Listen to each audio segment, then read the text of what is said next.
Welcome. My name is Sandy Spinagle, and it has been my privilege to moderate these webinars. This is our 6th webinar in the series. I cannot believe that we have made it to this point, the end of May now. We've got one more in our series that has been brought to you by Charles County Economic Development Department and the Charles County Chamber of Commerce. And we, as always, are thrilled to have US Tech as our tech provider. Jay, who likes to hide behind the screen here, there he is Jay, hiding out, supporting us on the back end today. For those of you new to Zoom, I can't imagine that there would be too many of you new to Zoom, 3 months into a pandemic that has got us all working, or many of us working remotely. But for those of you new to Zoom, we have a chat box, but we also have a Q&A box in the webinar. I really like and encourage you to use the Q&A box to pose a question. That helps us to manage, and I can mark the questions off so they don't get lost in the chat. But if you'd like to use the chat box to tell us what type of industry you're in, or any other information that might be relevant, or questions that we might throw out there to you. So, but that Q&A box is really, really helpful. So again, my name is Sandy Spinagle, and I am, as I've said in other webinars, a small business owner myself. Okay, so I admitted to Ken, I don't know if I admitted this to Joy or not, but cash flow management, it is not the most exciting part of my job as an entrepreneur and as a business owner. It is, unfortunately, my probably least, managed piece of the entire business operation, but the most important, or certainly one of the most important. We've talked about marketing, we've talked about communications, we've talked about mental health during all of these things. And wow, here we have this monster topic of cash flow management. I'm going to let our panelists, Joy and Ken, introduce themselves, but we've got a CPA and a CFA, so a certified financial planner and a certified public accountant. And I could not be more thrilled with the expertise that we have for all of us here today that really need this. So with that, I'm going to turn it over to Joy. And Joy, if you would just, give us a brief introduction of yourself. Sure. My name is Joy Fisher of Premier Group. We are a CPA firm in Lanham, Maryland. I've actually been practicing accounting and cash flow management, working with small business owners for the last 20 years. So we are excited to be able to answer questions and share any expertise that we have with the people on the call today. Thank you. Ken? Yes, my name is Ken Alazier. I'm the managing director for Greenwood Capital Advisors, which provides capital to small and mid-sized businesses. So cash flow is very important. Even the best businesses have periods where there's more cash going out than coming in.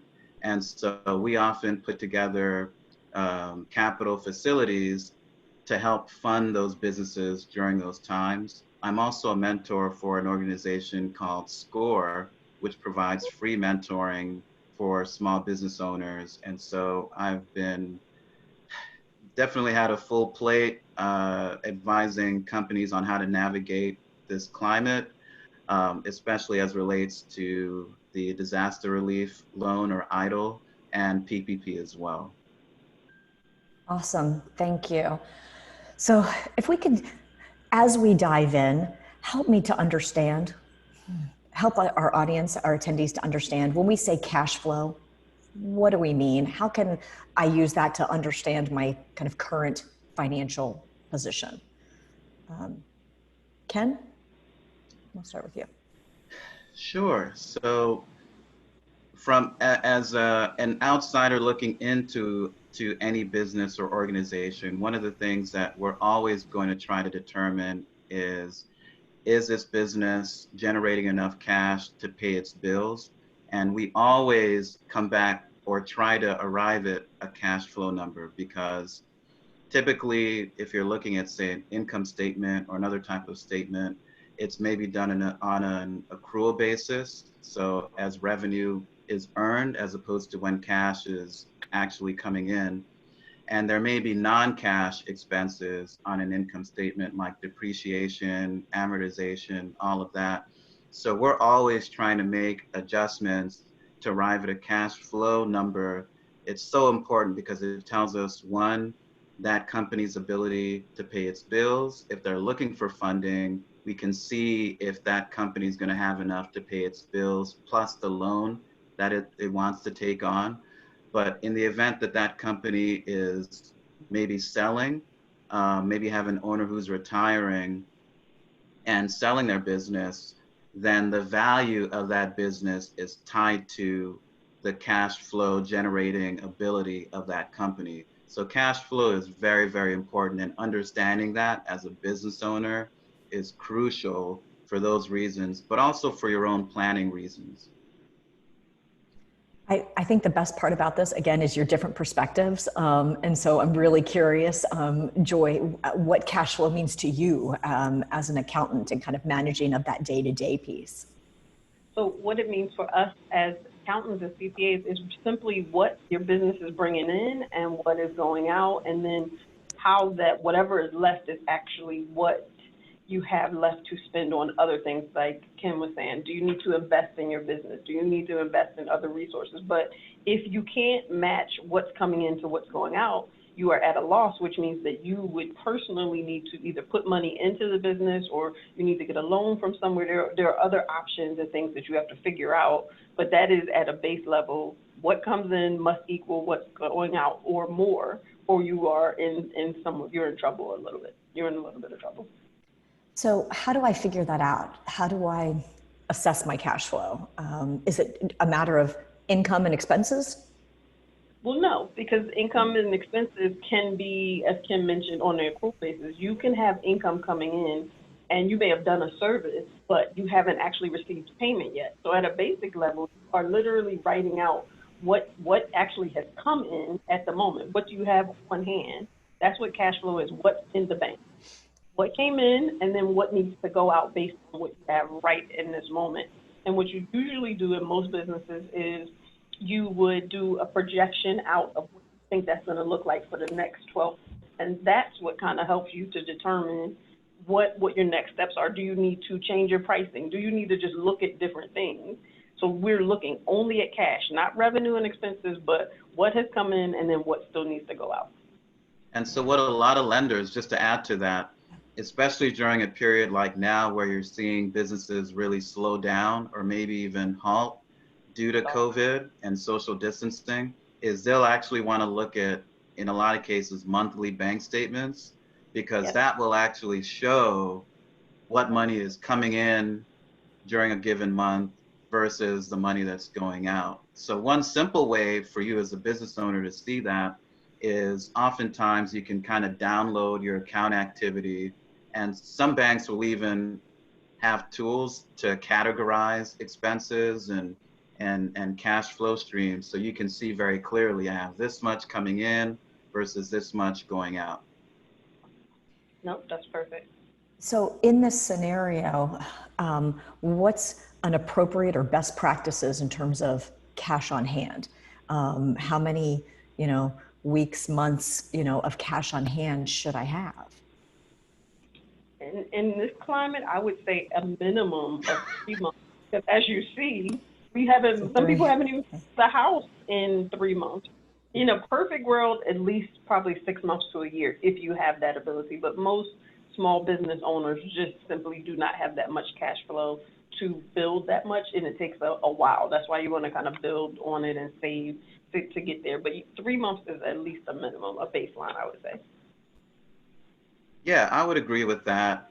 Another item that can give you a little bit more information into how much cash you want to have on hand is if you have a CPA or an accountant that does your financial statements, they can put together what's called an accounts receivable aging schedule, or a bookkeeper can usually do this as well, export it out of QuickBooks, and it'll basically give you an idea of how quickly you're being paid by your customers. So if you see that it takes 60 days or 90 days on average for your customers to pay you, then you at least want that amount of cash on hand to cover that period until you're paid, so that you can still cover things like payroll and utilities, and plus have a little bit of a buffer. So I would agree with Joy that for most businesses, bare minimum 3 to 6 months. Sure. Okay. Cool. So as we're trying to do that, we're evaluating and want to have these this cash on hand. What are some tips to looking at how to reduce some of our expenses? Obviously we're all making very difficult decisions every single day. Any thoughts on how we might be able to reduce our expenses or defer expenses? Anything along those lines? I think to Ken's point, if you have a financial statement, you can start there, or even your bank statement. You can see what is essential and what's not essential. So, for example, right now, most people are working from home. So if you had cable at your office, you no longer need that because you're not going into the office. So you would take that service off. So I think it is sitting down and taking the time to do those little things, looking at each expense, see whether you're utilizing it properly, because I know if you're anything like me, sometimes we sign up for stuff and we just let it go on, and then you just kind of let it, it fell by the wayside. So it's time to really go through that bank statement with a fine-tooth comb to see what you're paying and which of those services are essential, what be ended, and then even talking to your landlord and other people, your vendors, about payments, and maybe making payment arrangements as opposed to making lump sum payments, because right now is a great time to be conserving cash and not just spending as soon as it walks in the door. Yeah, I would agree with that. One thing that I see some entrepreneurs do is they get into a bind and they'll just get behind on payments. They just won't pay, as opposed to reaching out to their service providers, and just having a conversation and say, hey, can we work something out where I pay this much, or this is how much they can pay?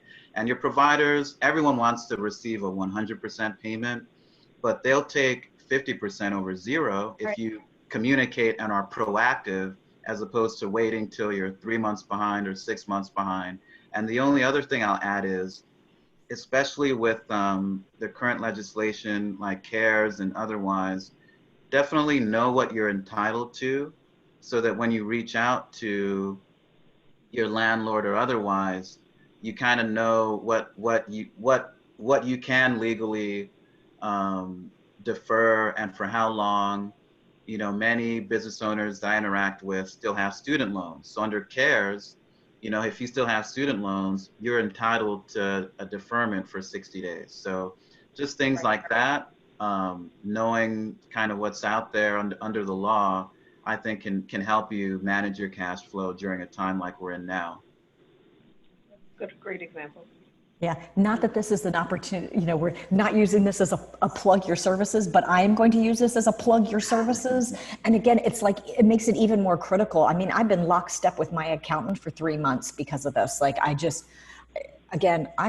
confessed at the very beginning of this call, this is not my thing. So this is why I need a Joy or a Ken or both on my team to help me with this stuff, because you guys are in it every single day. I'm fortunate to not have student loans, so I didn't know that that was a thing. But I'd be curious how many people out there did not know that you could defer that just by sending an email, filling out a form, asking for it. I think that's great. A benefit of small business ownership if you happen to be struggling in other areas. So thank you for that. Absolutely. So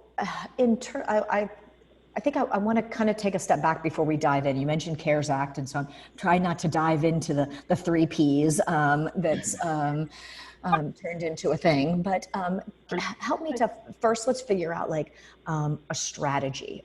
Let's say I'm feeling overwhelmed. Like, I know how much is in my checking account. I know how much cash I have on hand right now. What's an appropriate strategy to implement at this time? What are the 2 or 3 steps that I should be doing? I would say, again, going through your bank statement, review it to see what are non-essential things that maybe can be cut back. Also, I would even be reaching out to my clients who maybe have those accounts receivable, making payment arrangements with them, offering discount ways so that you can get paid faster. Because that's the other thing. The longer something sits, especially in a pandemic like this, where as much as we want to see every business survive, it may not, and we actually know at this point it will not. You need to be trying to get paid from people that owe you money now, and not wait another 6 months to get paid. Yeah, Yeah. great. And I think I always tell small business owners is you want to have your team in place. You want to have a good CPA, attorney, financial person. Um, there are SBDCs like SCORE out there that provide free mentorship and workshops and webinars. So the only thing I'll add is I think this pandemic was a lesson of be proactive when you're building your team as opposed to reactive. And I believe me, I've seen both in the last 3 months, because it's hard to pull together a team when things are going downhill rather than when things are going well for your business. And if you wait, one of the things, naturally we're in the lending business. So one of the things we tell clients is arrange financing before you need it, because if things slow down and you need to pull on that line of credit, it's going to be harder to get it during a recession or when business slows down, as opposed to when business is great. And the last thing you're thinking of is going out and getting financing or talking to your CPA or an attorney. But that's the time to get your team in place and to get your ducks in a row. But if you haven't done that or haven't been as intentional as maybe you wanted to be, there are resources out there. I highly recommend SCORE, but there are tons of other SBDCs that may be in your area that are free. Howard University's got an SBDC, and they do a lot of work in innovation. So there are tons of resources out there. I'd also suggest there are local relief programs as well. So just really uncovering every rock that you can right now, because there is a high demand for these types of things, and you definitely want to be proactive and move on them. That's great. So SBDC is Small Business Development Center. For those of you, I'm assuming that everybody, on this webinar has heard of that acronym, but just in case. And at the end, when we post the replay, we will also post a little one pager, so you can get access to Joy and to Ken, and learn how to connect with them in that way as well. So, and yes, definitely connecting with your local Small Business Development Center or a SCORE chapter that might be in your region. So that's great. So what about contingency plans? Let's say we didn't take Ken's advice and we didn't line up the line of credit that we needed 6 months ago, and now we're like, yikes. What do we do? What is a contingency plan? How can I create one in this manner at this time? Well, Not it. Hot potato. You guys just going to play hot potato with that one for a second? Okay. And you can do that. Yeah. I'm happy to get us started. I mean, I think one, you apply for all the relief funding you can. So EIDL, PPP, you apply for local relief funding. You also apply for private relief funding. A couple of months ago, private companies like Facebook and NAV and even the US Chamber had their own relief programs and grant programs. So you apply for everything you can. And then you definitely want to reach out and have a good kind of advisor to help you navigate this time period. So I know through my role at SCORE, one of the things I do is for small business owners who haven't maybe been as intentional in building out their team, then I facilitate that for them. I'll help make introductions to CPAs, accountants, web developers, all of that. So definitely now's not the time to, as entrepreneurs, they have a tendency to want to do everything on their own and by themselves. And now's not the time to have that approach, because you will be overwhelmed. There's Mm-hmm. just too much happening too quickly. And thankfully, via SCORE, the SBA has been kind enough. We have a relationship with them to keep us up to speed on a lot of the developments, and it's still challenging. So you want to align yourself with people in these different areas so that you're getting information and advice in real time. No, I think that's great advice. Because, and at this point, I would also say this is also not the time to bury your head in the sand. This is the time to get to know some professionals and get help, because you want to be one of the businesses that survive. And so in order to do that, a contingency plan is a must. Yes, apply for every source of funding that is available, and make sure that you're looking at your business with a new set of eyes in this new world, because I know pivot is probably the most overused word of 2020, but you do need to make sure that your business is in lockstep with what's going on in the economy now, and that you're setting yourself up. So whether we reopen and we have to shut down because there's a second wave, that you are prepared for that, and that you have this contingency plan in place for all these different circumstances that may occur, and plan for the worst case scenario. That's really what we would be doing here. I think that's such a good, a good piece of advice, and you're right. We can just say, "Oh my gosh, I don't want to deal with this. I don't want to deal with this. I don't want to deal with that," which is the wrong thing. Like this entrepreneurship, small business ownership, it's not easy. Those of you that are in this, I would love it if you would put in the chat your favorite, or let's say your least favorite activity as a small business owner. Mine, scrubbing toilets. That's it. I hate it. And I realize, and there have been times where I've, contracted that out, and there are times when I've done it myself, and oh my gosh. It's not glamorous. Taking out the trash, I hate it. I don't like doing it at home, much less in the office as well. No, small business ownership is not glamorous. And if, cash flow management and this piece of accounting, or asking for help, or engaging in a team, if it seems it doesn't come naturally to you, you got to get over it, because now is not the time to try to do this on your own. Now is the time to ask for advice, engage the experts like Joy, like Ken, that can really say the hard stuff that we all need to hear. So I appreciate that. And I think it was interesting, you didn't contradict, but you both took two angles on, Ken, it's not time, right now is not the time to create the contingency plan.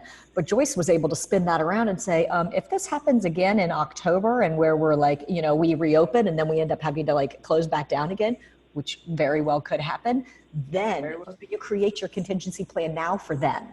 You start planning now for what would happen in the future. You can't do a contingency plan for this past March. Let's do your, let's create that plan for the future. So yeah, no, I actually agreed with Joy. I was saying now's not the time to try to navigate this solo on your own. Yeah, no, I appreciate that. And you're right. There has been a theme in our webinars, and thank you for the clarification, Ken. I do. Yes, you're right. None of us can do this alone. But there's been a theme in these webinars, and that has been collaboration and partnership, and, figuring out, the chamber and economic development, and, my company, Platinum PR, and US Tech, all coming together to pull these webinars up, out for you guys every week. And, we don't need to reinvent, we don't need to double up, but we can't do this ourselves. We have to, engage some help. So, okay. I don't think I can put it off any longer. I'm going to talk about the elephant in the room. Yeah. Joy, I tapped you as my PPP person. So what in the world do I need to know right now? So first thing, if you haven't applied, thankfully this round has lasted a lot longer than the previous round. So there is still funding available. So if you put it off, if you said, I'm not sure, or I'm scared, you can still, and you should apply for PPP funding. There is still funding available in the pipeline if you haven't applied yet. So that is the first thing. I guess with PPP, which is, if you didn't know, it's Paycheck Protection Program.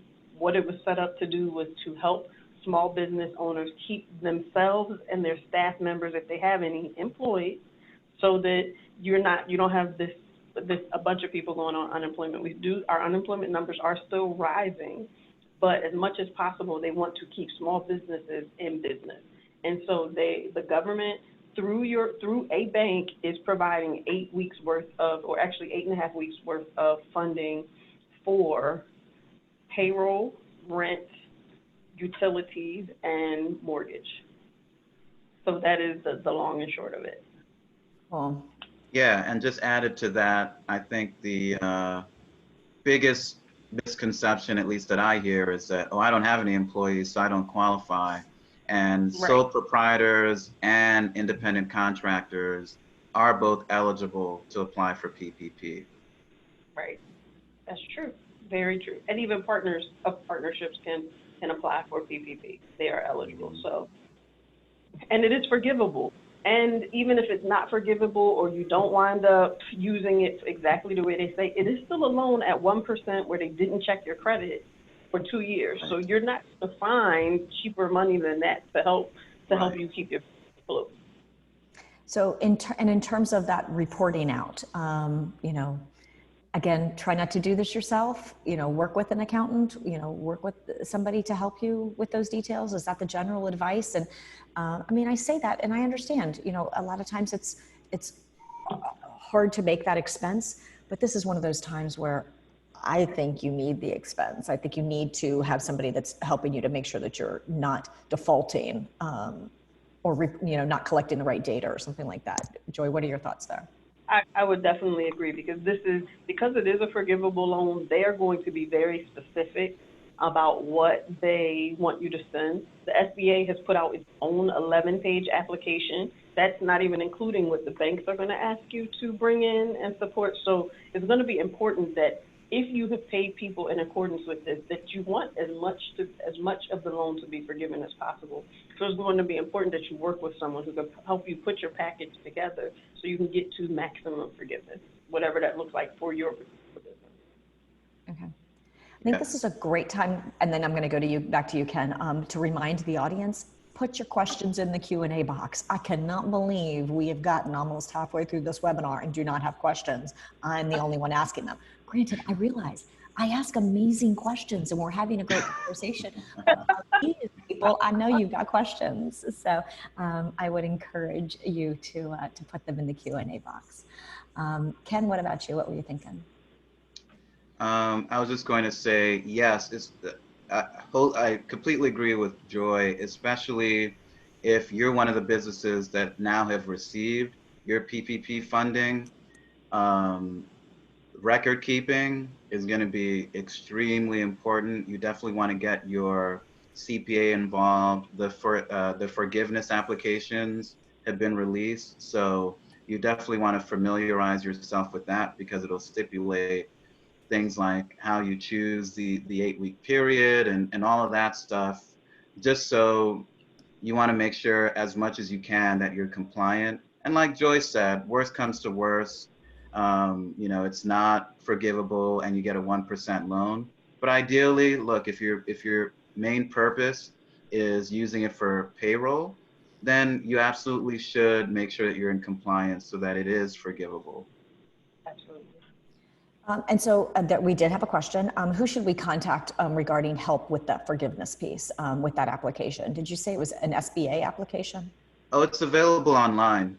Okay. It is available online. You could actually Google it. I believe it's the SBA 3403 form.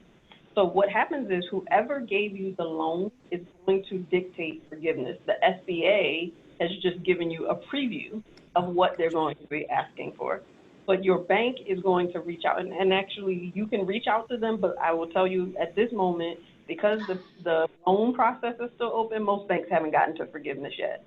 So Right. they're not really prepared at this moment to talk you through forgiveness. I believe by the end of June, you'll start to see emails from your bank and requests to start submitting, because I believe you can start submitting as soon as July 1st. Yeah, and that's why I think if you can familiarize yourself with it now, so that once you're able to get with your bank and find out what their requirements are, you know, it's not 100% foreign to you at that point. Right. And in terms, I mean, obviously we're kind of making the assumption that you're using a payroll service or you're using QuickBooks to pay or you're doing something. So you're tracking all of this information. You're not like paying out in cash under the table because you wouldn't have qualified for any of this stuff to begin with. You were doing it right. And even if you were paying out in cash before, now is the time to write the check and to get kind of back in line so that you can work on forgiveness. Perfect. Okay, Yeah. great. I'm going to shift a little bit, but keep the questions coming if you've got questions about PPP or any of the topics, the cash flow topics that we have covered today. So I want to talk about, balance sheet health and what that means. We talked specifically about cash earlier, and that kind of one piece of the balance sheet.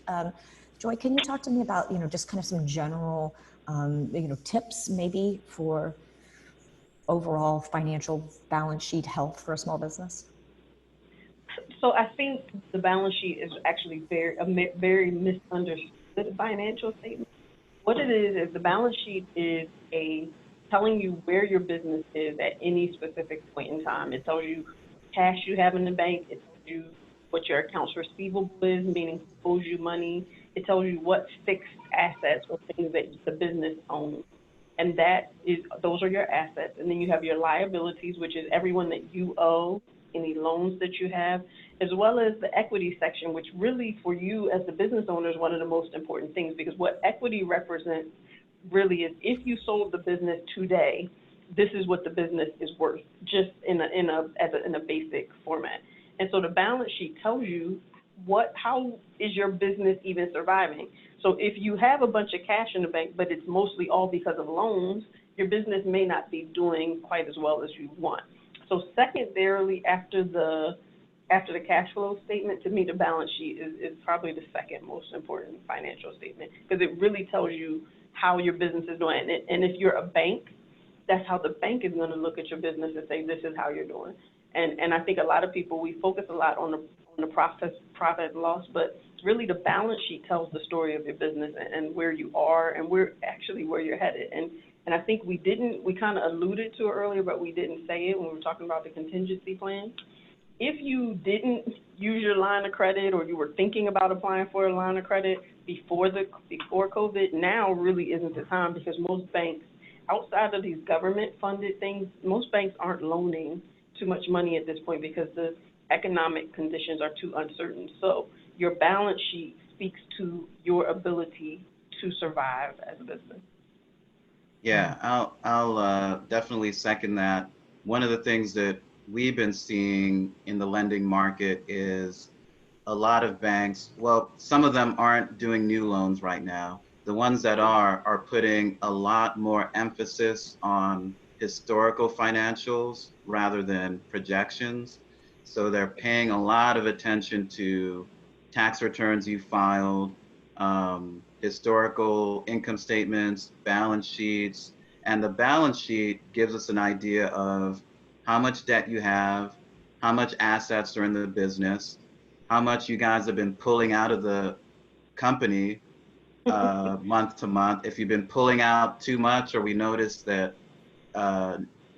equity is negative on your balance sheet, that's a huge red flag. Just to give you an example, I was looking at, I probably read financials for at least 100 companies a month. So this is something I do very, very regularly, and I can go through them really quickly. But we noticed that we looked at the balance sheet, and net worth wasn't just negative, it was really negative. But the company was doing a lot of revenue. So we wondered, well, where's this money going? And then we looked at her personal assets, and we noticed that this business owner had built this huge house not like a year earlier, and got over leveraged and everything, and now her business was struggling with cash flow. So the balance sheet, the financials kind of gives us clues as to not just the health of your business, but how responsible you as a business owner have been. So it's something we pay a lot of attention to. Wow. Ken, you're reading financial statements at night, I'm binge watching Ozark and The Crown. So I don't know. Well, it doesn't have to be either or. Just saying, I don't know. Oh my goodness, cool. So do I need to be diving into these things in order to think like a chief financial officer for my company? I mean, how can I kind of put that CFO hat on as a small business with less than 5 employees this is my example. And so how can I put that CFO hat on? What should I be thinking? What should I be doing every day, every week to kind of monitor and look across these different dashboards? So for us, I think what works with a lot of our clients is they don't try to know everything or be everywhere, but they at least meet with us, especially now. We're meeting with people at least every 3 weeks to kind of say, we give them a dashboard with their financial statements that say, this is how much cash you have in the bank, this is how much AR you have. So we put these key measures in place so they can see them and understand them, and they're not just numbers on the page. Because we understand that as small business owners, you don't really have time. You don't necessarily always have time to look through everything. And we're, playing hot potato because there's so many things going on. But you want to look at your cash compared to last year, your accounts receivable, because if your accounts receivable is going up, and I think Kim mentioned it earlier, and you don't know why, or you don't realize that people are further and further they owe you this much money for too long, the further away you get from getting paid, the harder it gets. So at least here, we look at our AR weekly, because I want to know if someone owes me money, and if they hit the 25, the 30-day mark, then we're calling them. At the 40-day mark, we're putting their account on hold, because at that point, I need to understand what's going on, and I don't want you to become so in debt to me that it starts to cause me to have to lay off employees, because now you didn't pay me over here, so now I have to make cuts on another side of the house. So I think at least looking at your AR weekly, your cash at least on a month-to-month basis, and then your accounts payable, who you owe. Those are the 3 I would say are pretty high up on the list. Yeah, I would agree with that. And I think ask your advisors, your CPAs, your bookkeepers, ask them questions to give you a better idea of your business performance and how things are going, and educate yourself as well. I always recommend that business owners at least learn basic accounting so that they know what they're looking at when they see statements, and it helps them detect even internal fraud, because you hear stories where people that work for you are maybe stealing from you or embezzling or doing something that you didn't agree to when you hired them. And so if you have at least a basic knowledge, you'll see signs of that in the reporting. But I think outside of that, what I always tell business owners is to, depending on what stage your business is in, whether you're looking for a bank loan or you're preparing statements because you're evaluating different partners, is put yourself in that other person's shoes as you're evaluating your own business. So pretend you're the bank as you look at your statements. Would you lend money to your business? Why or why not? Because you've got to remember that whether you're talking about a bank or a fund or anything like that, they're not just looking at your business. They're looking at your business and dozens of others on their desk, and they've got to prioritize and decide which one is the best to put our money in. I always say bank underwriters, they're never fired for the loan that they didn't make. So they're really, really conservative. So they'd rather pass than take the risk and give you the benefit of a doubt. So you definitely want to look at your financials with their hat on and say, if I were them, what questions would I ask? So if things like, if they're trained to look at trends. So if revenue's been growing and in the last few years it's been decreasing, you need to be ready to explain why. If profitability's been decreasing, you need to be able to explain why. Right now during COVID, you need to be able to explain has your business been sustainable through this time, or what changes have you made to incorporate social distancing into your operations, things like that. These are what the things that banks and investors want to know. So if you can put their hat on, then you can be proactive as you address these issues, as opposed to waiting for them to bring it up. Because sometimes they'll just pass, they'll just read through it, make assumptions, and pass, and not even give you the opportunity to explain that. So if you can get ahead of it and explain those things away, then you give yourself just more of an opportunity to be funded, or whatever the goals of your business are. I love it. Yeah, I think that a couple of things that kind of popped in while you guys were talking was, I think one of the things that I'm trying to do religiously with my accounting and, you know, with that partner is to not be afraid to ask the stupid questions, and, you know, really just to put it out there. I'm sorry, I do not understand. And I'm amazed at how many times in the last 18 years that I've had to say that. But every time it makes it stronger. It reiterates, you know, what it is that I need to know. I love reviewing your accounts receivable weekly. I love reviewing the, the cash weekly.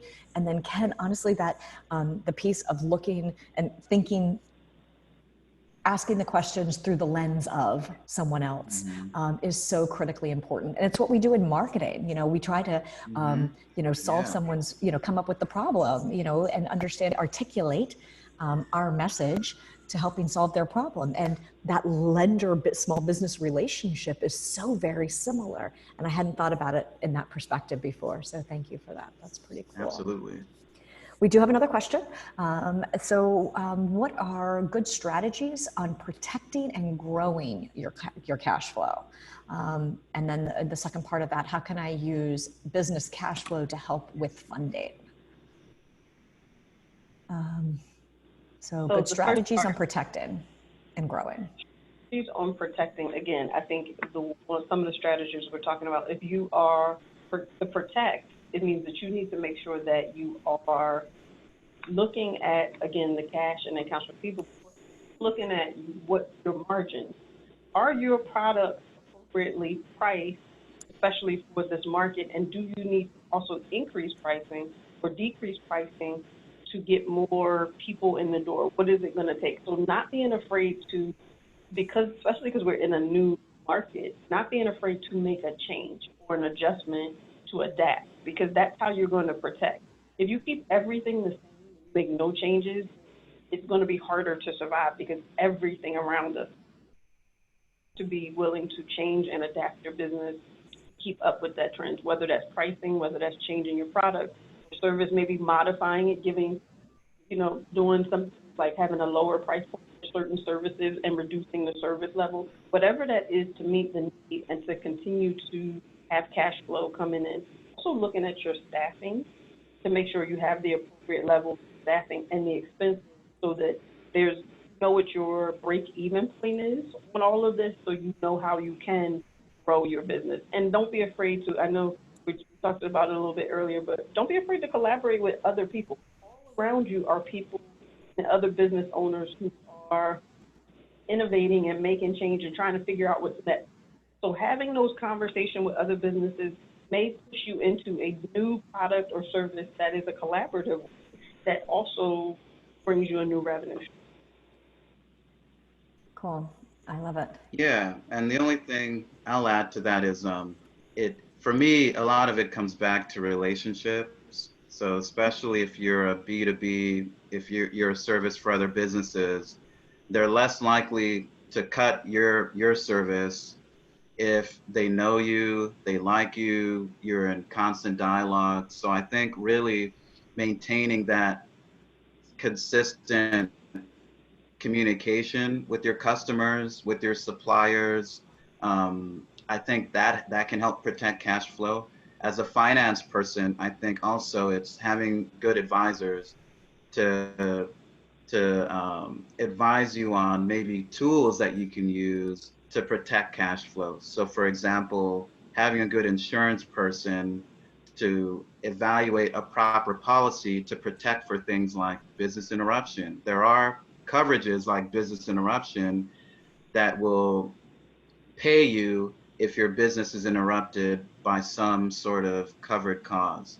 So just having those advisors to help you think through things. A lot of people don't realize that a lot of companies that use certain commodities like fuel will hedge those prices so that if they skyrocket, that hedge kind of counteracts the hit that it would take to their cash flow. So just having a team to help think through all of that, I think is crucial. Cool, thank you. So I want to shift to reopening. What should my priorities be as I'm shifting back into a business as new normal as possible? What are some of the things that I should be thinking about? From, I think, of just a normal perspective, we should be thinking about safety of our staff, your employees, your contractors. How are you going to maintain that safe social distance from each other is one. And then on top of it, should you as the owner or as a business be providing them with additional safety precautions? So for example, or safety materials. So one of our clients actually purchased some PPE for their staff so that they could come in and work safely. They've done things like gotten their building cleaned and had a deep clean. And so I think there are going to be some associated with it, but I think if you spend or put aside a little bit of money for types of things, I think in the long run you are protecting your staff and your client, and it'll go a long way to building that loyalty and that trust that Kim was talking about. When you're talking about how you protected your team, that's going to go a long way. I would say to build off of that, probably doing it sooner rather than later, to not, again, kind of bury your head into the sand and think, oh, no. If I wait long enough, then maybe I won't need to, put up the protective shields or, provide hand sanitizer. I mean, this needs to be just like a general cost of doing business. And exactly. Yeah. We need to factor that in now. Yeah, okay. I agree. Cool. Ken, what about you? Anything else that we should be thinking about now in terms of priorities that are obviously, expense oriented, or just in how we shift again over these next couple of months? So one thing that I can see being overlooked, because things have been moving so quickly, no matter what you're talking about. Even just PPP, for a while, things were changing every day. And I had business owners thinking through, well, do I lay off? Do I bring them back? Do I bring back the same people? And you definitely, again, once the smoke clears, you want to make sure that you are in compliance with labor laws and human resource laws, safety laws. So again, to the extent that you can have a resource to turn to ask those questions and to get that advice, I think is going to be very, very important, because once people are done, collecting unemployment and all of that, it may occur to some that, hey, wait a minute, I don't know if that was entirely proper, and maybe I can sue them for that. And you want to make sure that as a business owner, your bases are covered. That's true. Great advice. I'm going to say it's so true. Yeah. And again, yes, we all have, that for those of us small business owners, I don't have an HR department, but I have a consultant that helps me as needed. And so again, having somebody on the team, don't have a full-time accountant, but I have an accountant, I don't have a full-time attorney, but I have these resources. And again, we all need to have our team in place. That HR piece, such great advice, Ken. Again, I'm going to open back up. We've got, if we've got questions, what about, any, final questions or final thoughts? Anything, Joy, I'll start with you. Anything that you think that small businesses should know right now that they, might not be on their radar? I would just say prioritize, because you're right. It is so easy. We've had a lot of Zoom calls. We have a lot of meetings. make a list of your priorities. Make sure that safety first, obviously, and then make sure that your business has what it needs to be sustainable and that you are focusing on the most important things that are going to definitely protect and help you to sustain in the future, especially we are living in a very uncertain world now. So just prepare for the worst, and it's okay. You will still survive, but just prepare for the worst. That you will then be best prepared for no matter what happens. Thank you. Ken? The only thing I'll say is disruption creates calamity, but it also creates opportunities. And I've seen businesses really be able to move in and serve a need and grow their business through this time. So I would challenge every business owner to look at their business model and think about what needs are being created out there that they can solve for and address. And the businesses that can do that through this are going to be very, very successful. I love it. That's great. Okay, another question. What kind of ratios for cash reserves should we aspire to as a new business? Yeah, we covered this a little bit towards the beginning of the call. We talked about the 3 months. Did we, Yeah. I'm not sure if we talked about it in terms of a ratio. So lenders typically like to see that cash flow relative to all your expenses is, and including personal. So they'll look at your student loans and all of that, that's at least 1.25. Right now, I'm seeing even 2 times. So that they like to see that you have double your expenses coming in cash flow. So would be interested in Joy's what she has to say here, but that's definitely what I'm seeing. No, I absolutely agree, and especially in this climate, people are going to want to see you have 2 times the amount of expenses and the cash to support it. So as a new business, that may be a little bit harder. So I think if you shoot for 1.5, you okay. But if you're trying to get a loan, they're at least on 2 times the cash. Cool. That's awesome. I appreciate it. And yeah, I think definitely now is a time to reach out and to establish the partnerships. If you don't have an accountant or a CPA that you work with, you don't have a financial advisor that you work with, obviously we've got 2 amazing experts here. Their contact information is all on the website, on the Meet Charles County website that you registered on. And again, get to know your economic development partners in your community. Get to know your chamber organization and those different partners. The Charles County Chamber right now is offering no cost limited time membership to all Charles County businesses and nonprofits. It's amazing. We've been talking about this for the last couple of weeks in these webinars, and you're going to go to charlescountychamber.org and click on Join Now, and then choose the Charles County Strong membership level. No dues, no fees, nothing, just amazing benefits and resources. And the deadline for that is August 31st. So with that, and there is a link to there's the URL again. If you did not catch me saying that very quickly, charlescountychamber.org, and then the Charles County Economic Development Economic Development Department is meetcharlescounty.com, and that's where the replay for this and all of our webinars. If you've missed any of our webinars, the replays for the other 5, and then this one will be up in the next day or so, are all there. So lots of great resources. Also bios for all of our panelists for this webinar and all of the others are up on the website.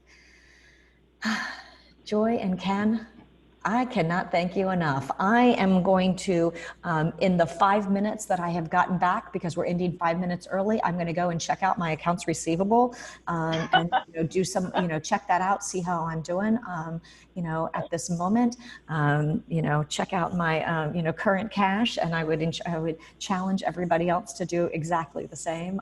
Although I did check that yesterday, so that is something that I'm checking on a very regular basis. But yes, do it. Check this information, see see what's, inform yourself so that you can make good decisions. With that, next week, oh my golly, good cyber hygiene. So all of the things with cybersecurity, working from home, things are different. So please encourage you all to sign up for next week's webinar. Again, free webinar in partnership with Charles County Economic Development Department, the Chamber of Commerce, and our friendly tech provider, US Tech, behind the scenes. So thank you, Jay. Thank you. So thank you all very much. Really appreciate it. And oops, that was it. Yeah, with that, I bid you good day. Thank you, Joy and Ken, for your time today. Great. Thank you Thank you. both. Awesome. Thank you. All right. Bye. Bye. Bye-bye.